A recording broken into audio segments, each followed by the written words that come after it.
સુરેન્દ્રનગર જિલ્લામાં અકસ્માતે મોતના નામે ફાઇલ થયેલા એક રહસ્યમય કેસનો અમદાવાદ ક્રાઇમ બ્રાન્ચે પર્દાફાશ કર્યો છે।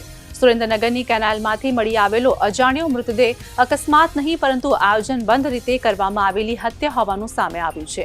હ્યુમન ઇન્ટેલિજન્સ અને ટેકનિકલ તપાસના આધારે ક્રાઇમ બ્રાન્ચે ઘટસ્ફોટ કર્યો છે કે મૃતકની પત્નીએ જ પોતાના પ્રેમી સાથે મળીને પતિને રસ્તામાંથી હટાવવાનો કારસો ઘડ્યો હતો।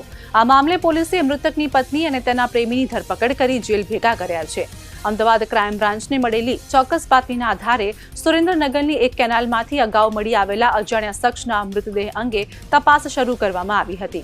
ઊંડાણપૂર્વકની તપાસમાં સામે આવ્યું કે આ મૃતદેહ ધાંગધ્રાના સોલડી ગામના વતની શાંતિગીરી ગોસ્વામીનો હતો।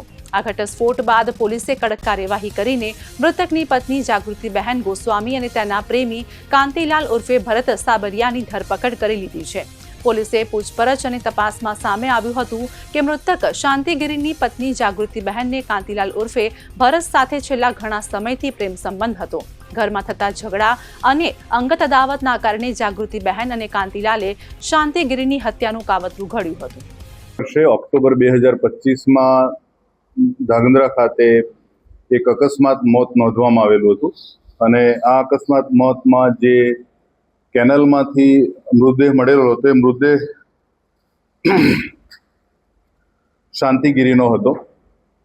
આ જે મૃતક જે છે એની જે આ ઘટના ઘટી 8/10/2025 પહેલા એની કેટલીક વિગતો એ મુજબ છે કે આ જે મુખ્ય હાલ બે આરોપી પકડેલા છે એમાં એક કાંતિલાલ ઉર્ફે ભરત સાબરિયા અને જાગૃતિ ઉર્ફે જાગુ શાંતિગીરી ગોસ્વામી।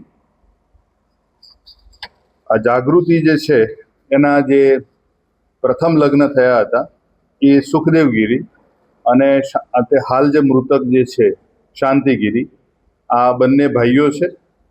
એટલે જાગૃતિના પ્રથમ લગ્ન સમાજના રીતિ રિવાજ મુજબ સુખદેવગીરી સાથે થયેલા અને એ લગ્નથી અને એક દીકરો અને દીકરી હતા અને શાંતિગીરીના કૌટુંબિક સંબંધે જેઠ થતા હતા અને થોડાક સમયમાં બંને વચ્ચે લગ્નેતર સંબંધ થતા એ શાંતિગીરીને બંને ભાગી ગયા।